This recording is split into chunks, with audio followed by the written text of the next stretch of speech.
Nesse vídeo eu quero compartilhar com você pelo menos 3 dicas que eu gostaria que tivesse me falado lá no começo da minha jornada. 3 formas de olhar diferente para o diabetes que vão te levar a resultados muito melhores. Você já entendeu o tamanho da importância disso aqui? Na minha opinião, é o vídeo ideal para ser encaminhado para os seus profissionais da saúde, para o pessoal que te ajuda com o seu diabetes, principalmente nutricionistas e os seus próprios médicos. Vamos lá ver o que vocês acham das minhas sugestões?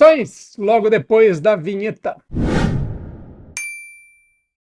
Fala pessoal, saudações metabólicas. Meu nome é Guilherme Marquezini, eu sou médico endocrinologista. Nesse canal nós falamos sobre a reversão do diabetes tipo 2. Todos os nossos assuntos querem te convencer de que a reversão está a seu alcance. E para que eu te convença, eu preciso que você compreenda melhor o que é o diabetes e o que você tem que fazer sobre ele. Já tem mais de 10 anos que eu estou envolvido diretamente com a reversão do diabetes profissionalmente, e tem certas coisas que eu gostaria de ter escutado lá no começo. Iria ter facilitado a minha vida bastante. Então, nesse vídeo eu queria conversar especificamente com os profissionais da saúde. Se você conhece algum, por favor, já estou deixando aqui o meu pedido para que você compartilhe com eles. Quero tentar colaborar para a mudança na forma de enxergar a doença. Para que a gente vai mexer com isso? Para ter resultado melhor. Ponto. Isso mudou a minha prática 10, 15 anos atrás e eu tenho certeza que vai mudar a de vocês também. Para quem tem interesse em alcançar resultados melhores com menos medicamentos, comenta aqui embaixo para mim. Quero saber se você está assistindo esse vídeo com atenção. Comenta reversão. Escreve aí nos comentários, quero ver quem está acompanhando. Claro que eu estou contando que você já curtiu e se inscreveu no nosso canal. Comenta reversão e vamos lá.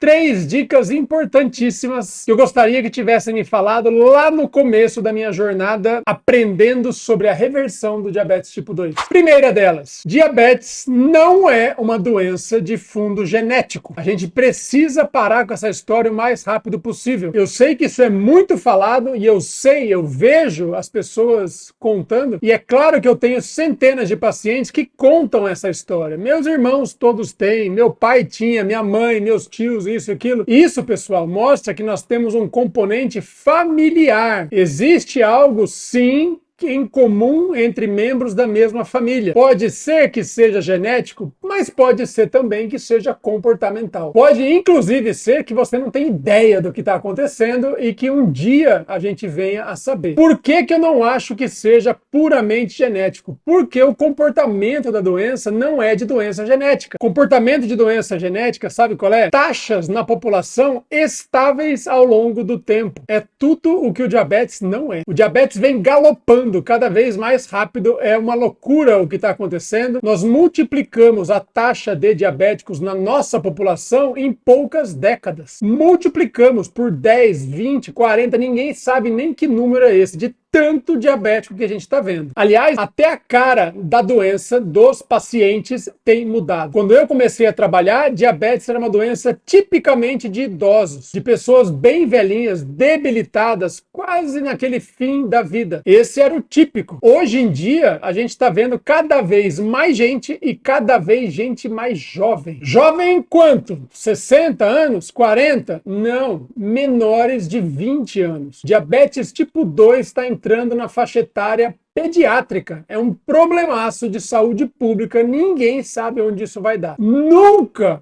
imaginamos nada parecido 20 anos atrás. Isso nunca que tem cara de doença genética. Aliás, a medicina tem um mau hábito de botar tudo na conta da genética quando a gente não entende direito o que está acontecendo. Fica aí a dica, diabetes não é genético. É muito importante você acreditar nisso, sabe por quê? Porque doença genética não tem jeito, doença genética não tem o que fazer, e diabetes tem. Essas doenças que mudam muito rápido de comportamento tendem a ser doenças comportamentais e ou ambientais. E ambiente e comportamento está no seu controle. Pode ser que você não saiba ainda o que fazer, mas é importante saber que é com você essa conversa. Para de achar que não tem jeito. Isso é péssimo, não tem nada de bom para sair dessa conversa.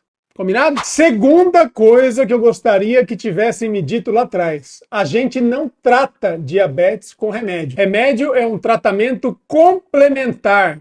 Remédio vai trazer alívio dos sintomas. Então, se a sua glicose está lá em cima, remédios podem ajudar a trazer esses valores mais próximos do normal. Entretanto, nem sempre isso vai significar que você está tratando a doença. É bem diferente de remediar um sintoma. Tratar a doença, a causa dela, é diferente de remediar um sintoma. O melhor exemplo disso, eu vivo falando desse exemplo porque é o mais claro, na minha opinião, é você tratar a febre de alguém que está com uma infecção dando gotinhas de um antitérmico. Você acha que gotinha de dipirona ou Tilenol vai tratar uma infecção bacteriana? Especialmente quando você nem sabe qual infecção é essa, você acha que é assim que as coisas funcionam. Por outro lado, quando você tem um diagnóstico e age na raiz do problema, a febre vai embora também, não vai? Quando você dá antibiótico e trata a sua amidalite, por exemplo, para de ter febre. Essa ideia não pode sair da sua cabeça. A glicose não é o problema. Eu vou falar mais vezes sobre isso daqui a pouquinho. Remédios podem ser utilizados com o propósito de atuarem na raiz do problema. Qual é a raiz do problema? Não dá para falar tudo aqui, é um assunto um pouquinho mais longo, mas basicamente nós temos dois defeitos principais. Temos falta de insulina nos diabéticos tipo 1 e temos excesso de insulina absoluto ou relativo nos vários tipos de diabéticos tipo 2. Use as medicações, os efeitos de cada medicação para tentar acomodar esses dois tipos de defeito, aliviar problemas, mas não ache que dando remédio, mais remédios, 4 remédios, você vai estar tratando o seu paciente, porque geralmente não está. Alívio de sintomas, sim.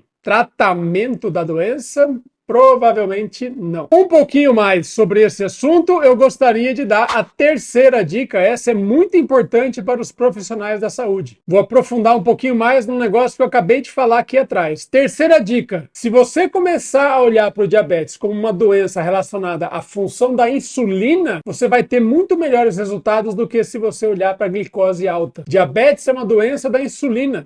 A consequência disso é a glicose. Tenta enxergar por trás da glicose o que está acontecendo com quem a controla, que é a insulina. E uma vez que a gente consiga manejar a insulina, a glicose tende a se encaixar com muito mais facilidade. Deficiência de insulina? O caminho fica claro. Tem que repor, tem que dar insulina para a pessoa usar.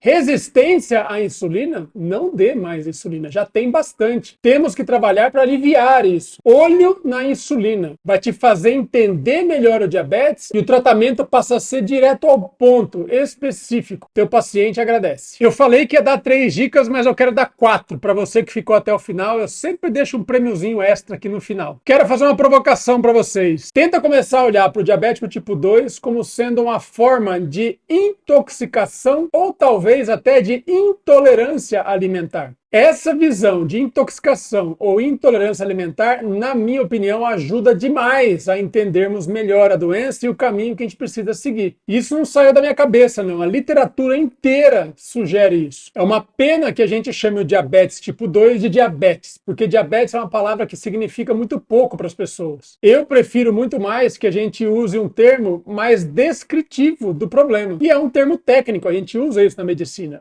O diabético é intolerante à glicose. Se a gente chamasse o diabetes de uma intolerância alimentar, que nem a intolerância à lactose, que nem a intolerância a glúten, outras intolerâncias, outros problemas relacionados à alimentação, estava muito mais fácil. Não que seja sempre necessário zerar, eliminar 100% da exposição a fontes de glicose, mas o ajuste da glicose ao quanto você tolera é fundamental. Se você quiser imaginar, inclusive, que o diabético também tem problemas com gorduras e não só com açúcar, vale muito a pena investir nessa noção de que o diabetes tipo 2 é uma intoxicação energética, de fontes de energia. Pode ser carboidrato, que é muito comum, talvez a mais comum hoje em dia. Dá para criar problemas exagerando na gordura, pouca gente faz isso purinho desse jeito, mas é possível. E dá para intoxicar de energia consumindo álcool em excesso. Outro caso muito comum hoje em dia. Os 3 tipos de intoxicação energética de fontes de energia podem levar ao diabetes tipo 2. A depender de cada caso, já vai ter o seu caminho delineado. Você está vendo que a gente vai ter que mexer onde mais dói, né? Onde você menos quer mexer. Você aprendeu a gostar de certas coisas e elas exatamente estão te causando mal. Ninguém gosta de pensar assim, mas é assim que resolve a parada. Gostaram das dicas? Tomara que tenha ficado claro, mas eu preciso que você comente para eu saber. Me diz se você gostou, me diz se restou alguma dúvida, se você tem sugestão de tema para os próximos vídeos. Já estamos aqui na reta final do ano e eu estou preparando meu caderninho de temas novos para 2024. Comenta aqui embaixo e eu quero lembrar para você que toda semana temos 2 a 3 vídeos novos. Então clica, se inscreve, liga o sininho das notificações e eu espero você no próximo vídeo. Um grande abraço!